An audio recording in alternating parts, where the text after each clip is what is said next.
சிங்காசனத்தில் வீற்றிருக்கும் பரிசுத்தரே பரிசுத்தரே. சொல்லுங்களேன்.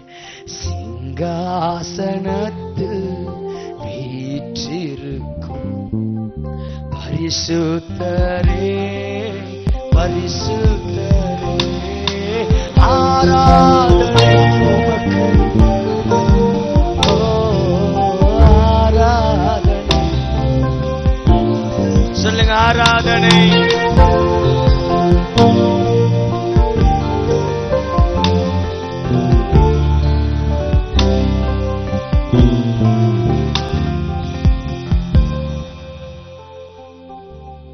என்னோடு சேர்ந்து Leviticus chapter 11, லேவிய ராகம் 11.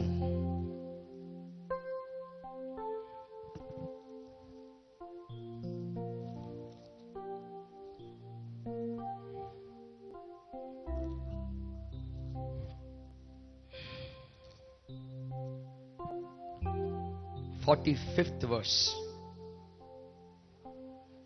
சத்தமா யாராவது ஒருத்தர் படிங்க. நான் உங்கள் தேவனாய் இருக்கும்படி உங்களை எகிப்து தேசத்திலிருந்து வர பண்ணின கர்த்தர் நான் பரிசுத்தர், ஆகையால் நீங்களும் பரிசுத்தமாயிருங்கள். எல்லா கரங்களை உயர்த்தி சொல்லுங்க. என் தேவன் பரிசுத்தர். இப்ப உங்க பேரை போட்டு சொல்லுங்க. ராஜுவும் பரிசுத்தமா இருக்கணும். உங்க பேரை போட்டு படிங்க. சத்தமா சொல்லுங்க. 1 2 3 கோ. உங்க பேரை போடுங்க. ராஜுவும் பரிசுத்தமா இருக்கணும். சொல்லுங்க உங்க பேரு. ஸ்டாலினும் பரிசுத்தமா இருக்கணும். தங்கச்சி உங்க பேரு லிடியாவும் பரிசுத்தமா இருக்கணும். ஆமென். ஆண்டு பாருங்க. நான் பரிசுத்தரு, நீங்க பரிசுத்தத்தை ட்ரை பண்ணுங்கன்னு சொன்னாரா? இல்ல. 10 commandments. It is not a request. Request பண்றாரா? வேண்டாரா? ட்ரை பண்ணுங்கன்னு சொல்றாரா? No no no no no. He is commanding people. ஏய், நான் பரிசுத்தமா இருக்கிறேன், நீங்களும் பரிசுத்தமா இருக்க வேண்டும் என்று தேவன் வாஞ்சிக்கிறார். இன்னைக்கு இந்த பரிசுத்தத்தை நாங்க மறந்து போனோம். பரிசுத்தத்தை இழந்து போன சபைகள். பரிசுத்தம் இல்ல, வீட்டுல பரிசுத்தம் இல்ல, சர்ச்சுக்குள்ள ஒரு ஒரு ஒரு சம்பவம் நடந்தது ரீசன்ட்டா இங்க பெங்களூர் பட்டணத்துல. இந்த கொலவரி பாட்டை அப்படியே டிரான்ஸ்லேட் பண்ணி கிறிஸ்டியன் பாட்டா பண்ணாங்க. சினிமா பாட்டு டிரான்ஸ்லேட் பண்ணி சர்ச்சுக்குள்ள பாட ஆரம்பிச்சிட்டாங்க. எங்க ஊர்ல தான். It was hurting. அழுதோம். நான் அதை பத்தி பேசும்போது என் கூட்டத்துல அந்த இடத்துல எனக்கு கால் பண்ணி, ஏய் நீ சின்ன பையன் இதெல்லாம் பேசாத, உனக்கு என்ன தெரியும்? என் வாயை மூட ட்ரை பண்ணாங்க. ஆனா என் வாயை நான் மூடல. இன்னைக்கு மட்டும் அந்த சினிமா பாட்டு எடுத்து நீ டிரான்ஸ்லேட் பண்ணி சபையில பாடணும் என்பது எந்த இடத்துலயும் அவசியமே இல்லை. எங்க அப்பா கிட்ட உக்காந்தினா, எங்க அப்பா கூட உட்காந்தினா புதிய பாடல்கள் பரலோகத்தில் நீ ஆண்டவர் தருவாரி அவனுக்கு. இனி எல்லா சினிமா பாடல்களை டிரான்ஸ்லேட் பண்ணி டிவில போடுறாங்க. அப்ப தேவ சமூகத்தில் அமர்ந்து புதிய பாடலை பாடு என்று என் ஆண்டவர் சொல்லுகிறது. யாருமே கீழ்ப்படியவில்லை. பரிசுத்தத்தை மறந்து போன கிறிஸ்தவ சமுதாயத்துக்கு மறுபடியும் ஆண்டவர் ஞாபகப்படுத்த காரியம் பரிசுத்தம். நான் பரிசுத்தமா இருக்கிறேன், நீங்க பரிசுத்தமா இருந்துதான் ஆக வேண்டும். பரிசுத்தம் இல்லாமல் ஒருவனும் தேவ முகத்தை பார்க்க முடியாது என்று என் வேதம் சொல்லுகிறது. பரிசுத்தமான காரியங்கள் உன் வீட்டுக்குள்ள இல்லாமல் போனா தேவ பிரசன்னம் உன் வீட்டுக்குள்ள தங்காத சகோதரி. பரிசுத்தமான எண்ணங்கள் உனக்குள்ள இல்லாமல் போனா தேவ ஆசீர்வாதம் உனக்குள்ள வராது சகோதரா. உன் பிசினஸ்ல பரிசுத்தம் இருக்கிறதா? சொல்லுங்க. உங்க பிசினஸ்ல பரிசுத்தம் இருக்குதா? Are you clean in your hands? உன் பிசினஸ்ல மற்றவங்க எல்லாம் லஞ்சம் கொடுக்குறாங்க பிரதர், லஞ்சம் கொடுத்தா தான் பொழிக்க முடியும்னு சொல்றீங்களே, உங்க பிசினஸ் லஞ்சம் கொடுக்காம நடத்த முடியுமா? Are you clean? கிளீன். என் ஆண்டவர் உங்களை கிளீன் பண்ண ஆசைப்படுறாரு. He want to clean you. ஏன்னா அவருக்கு தெரியும் அவர் சீக்கிரம் வர போறாரு. எங்க என் பிள்ளைகளை இழந்து போவேனோ என்ற ஒரு பயத்தோட ஆண்டு இருக்கிறாரு. எங்க என் பிள்ளைகளை நான் பார்க்காம போயிடுவேனோ, எங்க பசுத்தாவி நிரப்பப்பட்ட பிள்ளைகள் பரலோகத்துக்கு வராமல் போயிடுவார்களோ என்ற ஏக்கம் என் ஆண்டருக்கு இன்னைக்கும் உண்டு. It is not about quantity, my dear friend. சபையோட குவாண்டிட்டி முக்கியம் இல்ல, சபையோட குவாலிட்டி தான் முக்கியம். ஆமென். It is not about quantity, it is about quality. Amen. நான் பரிசுத்தமா இருக்கிறேன், நீங்களும் பரிசுத்தமா இருந்துதான் ஆக வேண்டும் என்ற ஆண்டவரின் சத்தத்தை கேளுங்கள். மனவாட்டியின் சபை, நீங்க மனவாட்டியா இருக்கிறீங்க. தேவனுக்கு பிடிக்காத எந்த காரியங்களும் உங்களுக்குள்ள வரக்கூடாது. தேவன் விரும்பாத காரியங்கள் எந்த காரியங்களோ இல்ல எந்த நண்பர்களோ நீங்க பேசக்கூடாது தம்பி. You should not mingle with them, you should not gel with them. அவங்க ஆவி ஒன்னு அட்டாக் பண்ணும். பேச தப்பு இல்ல, பேசணும். ஆனா you getting my point? புரியுது இல்ல? நான் பரிசுத்த, நீங்க பரிசுத்தமா இருக்கணும். பரிசுத்தமா இருக்கிறீங்களா? பரிசுத்தமா இருக்கிறீங்களா? பரிசுத்தம் உங்க வாழ்க்கையில் இருக்கிறதா? பரிசுத்தம் என்ப வார்த்தைக்கு இடம் இருக்கிறதா? தாய் மறந்தாலும் தகப்பன் மறந்தாலும் நான் உன்னை மறக்க மாட்டேன்னு சொன்னா நீங்க நிச்சயமா கை தட்டுவீங்க. தெரியும். தண்ணீர் நடந்தாலும் நீ மிழுங்கி போக மாட்டாய் என்று வாக்குத்தத்தங்களை கூறினால் நிச்சயமா நீ கை தட்டி. தெரியும். ஆண்டவர் உங்கள் வாளாக்காமல் தலையாக்குவார் என்று சொன்னால் நீங்கள் அத்தனை பேரும் சந்தோஷப்படுவீங்க. தெரியுமா? தெரியும். இதெல்லாம் நடக்க வேண்டும் என்றால் நீயும் நானும் பரிசுத்தமாய் இருந்துதான் ஆக வேண்டும். Conditions applied. எல்லா காரியம் நடக்க வேணும்னா உன் வாழ்க்கையில பரிசுத்தம் வேணுமா? ராஜு பிரதர், என் குடும்பத்தை தொல்லை மேல் தொல்லை, பிரேயர் பண்றேன் ராஜு பிரதர், ஐ பிரே, எனக்கு இன்னும் நிம்மதி கிடைக்கல, எனக்கு ஏன் புரியல. அம்மா அம்மா ஒரே ஒரு சிம்பிள் என்ன தெரியுமா? முட்டிக்கால் போட்டு ஆண்டு கேளுங்க, ஆண்டவரே என்கிட்ட ஏதாவது கெட்டது இருக்காது கேளுங்கம்மா, கேளுங்க. உங்க குடும்பத்தை சூழ்நிலை ஆண்டவர் மாத்திடுவாரு.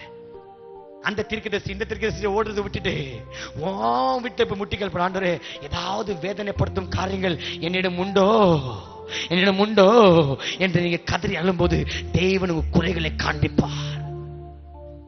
will show. Raju brother, December 31 ஒரு வாக்குத்தத்தம் வந்தது. ஆண்டவர் வாக்குத்தத்தம் கொடுத்தாரு, உண்மைதான். ஆனா இன்னும் அந்த வாக்குத்தத்தம் நிறைவேறல. ஏன் நிறைவேறல? ஏன் நிறைவேறல? யார் தப்பு? அப்பா தப்பா? சொன்னவர் போய் பேசுவாரோ? அல்ல அல்ல அல்ல. something somewhere wrong. அந்த வாக்குத்தத்தம் நிறைவேற வேண்டும் என்றால் நீ செய்ய வேண்டிய கடமை எங்க போச்சு? உன் பசுத்தம் எங்க போச்சுமா? ஐயா உன் பசுத்தம் எங்க போச்சு? உன் பிசினஸ் லாஸ் போகுது, காரணம் யாரு? ஆண்டவரா? உன்னை அழைத்தவர் உண்மை உள்ளவர் தெரியவில்லையா? something somewhere wrong.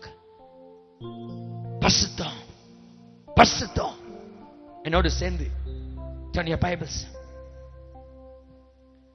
Thank you Lord. 1 Peter 2nd chapter 9th verse. நீங்களோ உங்களை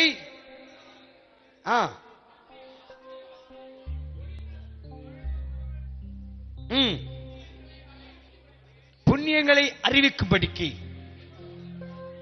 தெரிந்து கொள்ளப்பட்ட சந்ததி,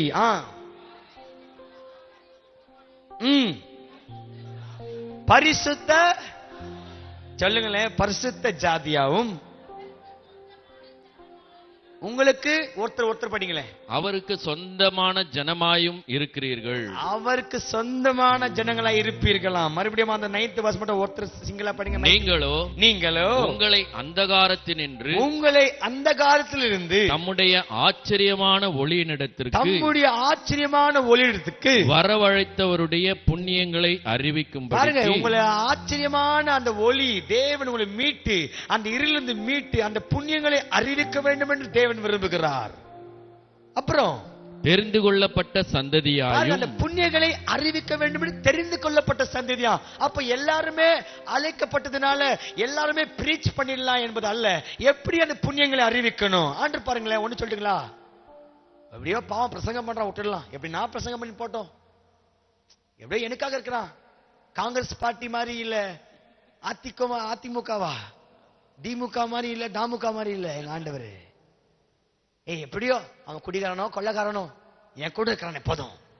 பார்த்திருக்கீங்களா, எல்லாம் கொள்ளக்காரங்கெல்லாம் ஆட்சியில் இருப்பான், ஜூதாடுறவன்லாம் ஆட்சியில் இருப்பான், ரவுடிசம் எல்லாம் எப்படியோடா அவங்ககிட்ட மக்கள் பலம் இருக்கு, அவன் ஜனங்களை கூடுறான், எப்படி இருந்து போட்டு அப்படி விட்டுறாரா? புண்ணியங்களை அறிவிக்கணும். இயேசுகிட்ட வந்துட்டீங்க ஆனா அப்படி விட்டுறாரா? என்ன பண்றாரு? தெரிந்து கொள்ளப்பட்டு அப்புறம் ராஜரீகமான ஆசாரிய கூட்டம், அப்புறம் பரிசுத்த ஜாதியுமாய் அவருக்கு சொந்தமான ஜனங்களாய் இருக்கிறீர்கள். அல்லேலூயா. பரிசுத்த ஜாதியாய், அவருக்கு சொந்தமான பிள்ளைகளாய், ராஜாக்களாய், ஆசாரியர்களாய் நீங்க இருக்கிறீங்க. சும்மா அழைக்கப்படவில்லைமா, நீ அழைக்கப்பட்டவன் எப்படி இருக்க வேண்டும் என்று ஆண்டவர் சொல்லுகிறார். If you are a chosen vessel, எப்படி ஒரு லைஃப் இருக்க வேண்டும் என்று ஆண்டவர் தெளிவாய் போட்டிருக்கிறார். பரிசுத்தமான ஜாதி. You are a holy nation, a royal priesthood, says the Lord Almighty. 10th verse. முன்னே நீங்கள் தேவனுடைய ஜனங்களாய் இருக்கவில்லை. முன்னை அப்போ 10 வருஷத்துக்கு முன்னாடி இருக்கலாம், இல்ல ராஜு 12 வருஷத்துக்கு முன்னாடி இருக்கலாம். நீ தேவ பிள்ளை அல்ல, நீ சாத்தானின் வலையில விழுந்திருந்த, நீ சாத்தானின் காரியத்தில் ஈடுபட்டிருந்த, அதாவது உலகத்தில் சிற்றின்பங்கள், பாவங்கள், சினிமா, அத்தனை காரியங்களும், பொறாமை, மாம்சத்தின் கனிகளை நீங்க போய் பார்க்கலாம். கலாத்தியர் புத்தகத்தில் போய் படிக்கும் போது 5வது அதிகாரத்தில் எழுதப்பட்டிருக்கிறது. மாம்சத்தின் கனிகள் இவ்விதமா இருக்கும், வெளிரங்கமாய் இருக்கும். கோபம், இச்சை, விக்கிர ஆராதனை, அவிசுவாசங்கள், விபச்சாரங்கள், காமங்கள், வெள்ளி சூனியங்கள், கெட்ட குணங்கள், இதெல்லாம் அப்ப இருந்த காரியம். தேவனை அறிந்து கொள்ளத்துக்கு முன்பதாக இந்த காரியங்கள் உனக்குள்ள ஊறிக்கொண்டிருந்தது. It was ruling you. எது ஒன்று ஆளுகை செய்து கொண்டிருந்தது? பொறாமை, கசப்பு ஒன்று ஆளுகை செய்து கொண்டிருந்தது. காம விகாரம், மற்ற பெண்களை பார்க்கும்போது உன்னை அறியாமல் இச்சை உனக்குள்ள தோன்றுகிறது. அதெல்லாம் எப்போ? அப்போ உன் நாக்கு சரியில்லை, குச்சு குச்சு குச்சு குச்சு மத்தவங்க பத்தி பேசிக்கொண்டே இருந்தேன். எப்போ? அப்போ பண்ணியா இருந்தோம் நாங்க, ஆட்டுக்குட்டி இல்ல. அப்போ பண்ணி சேத்துல ஸ்விம்மிங் அடிச்சு கொண்டு இருந்தோம். அப்ப ஆடு இல்ல. எப்போ? அந்த காலத்தில் இருக்கும்போது சாத்தானுக்கு சொந்தக்காரனாய் நாங்கள் வாழ்ந்து கொண்டிருந்தோம். அவன் வைத்த கட்டளைகளை, அவன் வைத்த வார்த்தைகளை, அவன் வைத்த உலகத்தின் சிற்றின்பங்களுக்குள்ள இருந்து அதை மகிழ்ந்து கொண்டிருந்தோம். It was that time. ஆனா ஆண்டவர் என்ன பண்றாரு? உன்னை அங்கிருந்து மீட்டுறாரு. எங்கிருந்து? பொறாமை என்ற வீடு, இச்சை என்ற வீடு, கோபம் என்ற வீடு, கசப்பு என்ற வீடு, காம விகாரம் என்ற வீடு, விபச்சாரம் என்ற வீடு. விபச்சாரம்னா உங்களுக்கு எல்லாருக்கும் புரிஞ்சிருக்கும் நினைக்கிறேன். உன் மனைவியை விட்டு இன்னொரு பொம்மலை இச்சையா பாக்குறது தான் சார் விபச்சாரம். ஒரு பொண்ணை திருமணத்துக்கு ஆகிறதுக்கு முன்னாடி முத்தம், காதல் தான் விபச்சாரம். தங்கச்சிகளுக்கெல்லாம் புரிஞ்சிருக்கும் நினைக்கிறேன். திருமணத்துக்கு முன்னாடி கிஸ். ஹலோ, லவ் பண்றவங்களுக்காக நான் பேசுறேன். திருமணத்துக்கு முன்னாடி கிஸ், அதுக்கு பேர் தான் விபச்சாரம். திருமணத்துக்கு அப்புறம் அதுக்கு பேர் தான் விபச்சாரம். இதெல்லாம் அப்போ. நான் அப்படிலாம் பண்ணல. நீ சினிமால பாக்குறல, ஒரு பொண்ணு பையன் டான்ஸ் ஆடுறான், யாராவது அதை பார்க்கும்போது அந்நிய பாஷை பேசி துதிக்கிறீங்களா? ரப ரப ரபான்னு சொல்றீங்களாமா? யாராவது அந்த அசிங்கமான காட்சியை பார்க்கும்போது ஸ்தோத்திர ஆண்டவர் முழங்கால் படிட்டு கர்த்தரை மகிமைப்படுத்துறியா? யாருக்குன்னு நடந்திருக்கா? நிர்வாணமான காட்சியை பார்த்து ஒருத்தராவது பரிசுத்தமா இங்க மாறினீங்கன்னா உனக்கு நான் காது கும்பிடு போட்டுவேன். நான் ஊழியம் பண்ணி நிப்பாட்டு. யாருன்னா இங்க ஒருத்தர் காமிங்க, உங்க மூஞ்ச பார்க்கலாம். ஒருத்தர் அந்த பொம்பளைய பார்க்கும்போது அந்த பொம்பளை அப்படியே பரிசுத்தமா கண்ணுக்கு முன்னாடி தெரியறா தம்பி. ஒருத்தர் கண்டிப்பா அந்த பொம்பளை நீ இச்சையா பார்த்துதான் இருக்கிற, அந்த பொம்பளை நீ அசிங்கமா தான் பார்த்திருப்ப. விபச்சாரம் பண்ணிட்டியே, விபச்சாரம் பண்ணிட்டியே, விபச்சாரம் பண்ணிட்டியே, விபச்சாரம் பண்ணிட்டியே. பார்க்க மாட்டேன். நிர்வாணமான ஆடை போட்டுக்கிட்டு அந்த பொம்பளை டான்ஸ் மனசுல இச்ச தோணல, கண்டிப்பா தோணுக்கு. ஆனா ஏன் ஆண்டர் நிர்வாணமா செத்தாரு? நிர்வாணமா செத்த ஆண்டர் எல்லாம் பார்த்தாங்க, இச்சையில விழல, பாவத்தில் விழல. அந்த ஆண்டர் பார்த்த உடனே பரிசுத்தமாய் மாறினாங்கயா. தலைக்கு மேல கை தட்ட மாட்டீங்களா?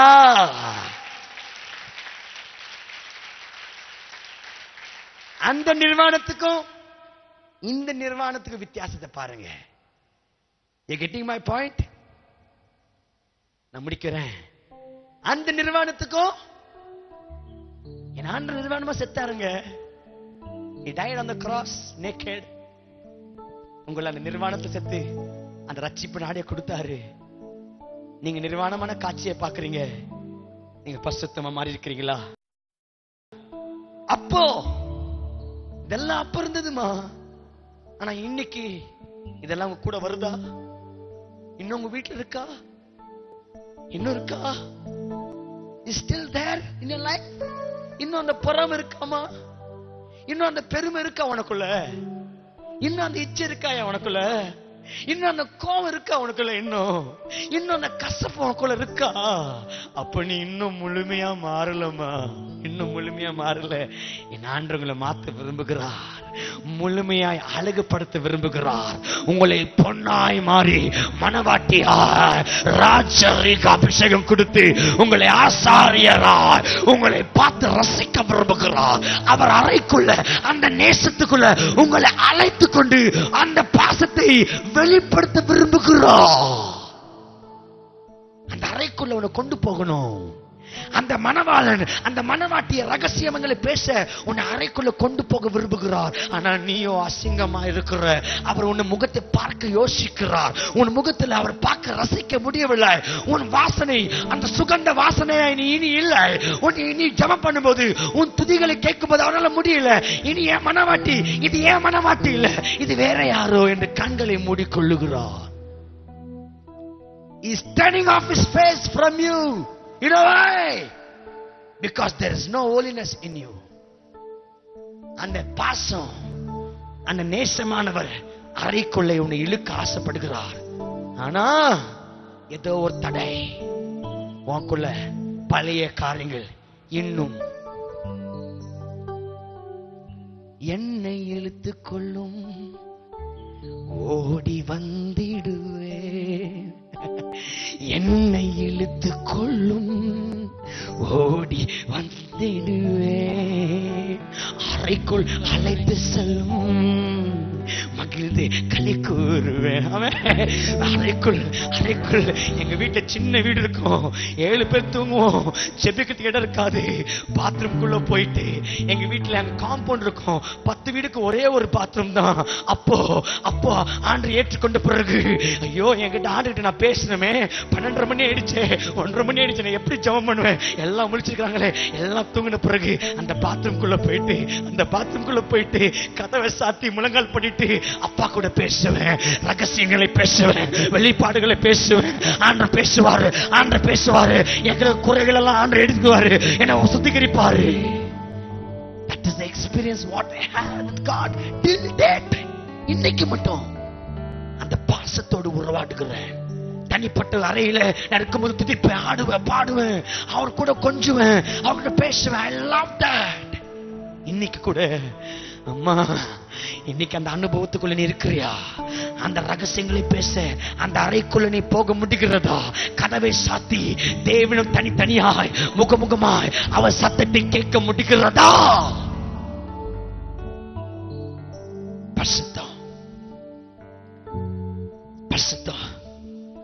பரிசுத்தம் இல்லாம தேவ முகத்தை பார்க்க முடியாதியா? பரிசுத்தம் இல்லாம அம்மா நான் ரொம்ப மோசமா இருந்தவன் தான். I was a very bad boy. ரொம்ப மோசமா இருந்தேன். என்னைக்கு அப்பா கிட்ட வந்தனோ என் வாழ்க்கை மாறிடுச்சுங்க. My life has changed. இன்னைக்கு ஆண்டவருக்காக வாழணும் ஆசைப்படுறேன். எதிர்பார்த்து இல்ல, பணம் கிடைக்கும், காணிக்கை கிடைக்கும் எதிர்பார்த்து நான் ஊழியத்துக்கு வரல. நான் பிழைத்துக் கொள்ள ஊழியத்துக்கு வரவில்லை, பிறரை பிழைக்க வைக்கதான் நான் ஆண்டுக்காக ஊழியத்துல வந்திருக்கிறேன். Thank you Lord. ஆண்டவருக்காக எனக்கு தெரியும், எங்க அப்பா பரிசுத்தமான ஆண்டவர். எங்க அப்பா பரிசுத்தமான ஆண்டவர். 33 கோடிக்கு தெய்வங்களுக்குள்ள இப்படி ஒரு ஆண்டரை நான் பார்க்கலங்க. I've never seen a God like this. Oh, so holy, so holy.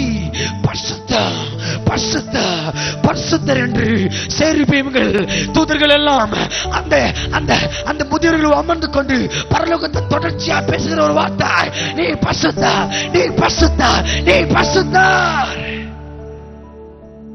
பரிசுத்தம் இல்லாமல் I cannot go.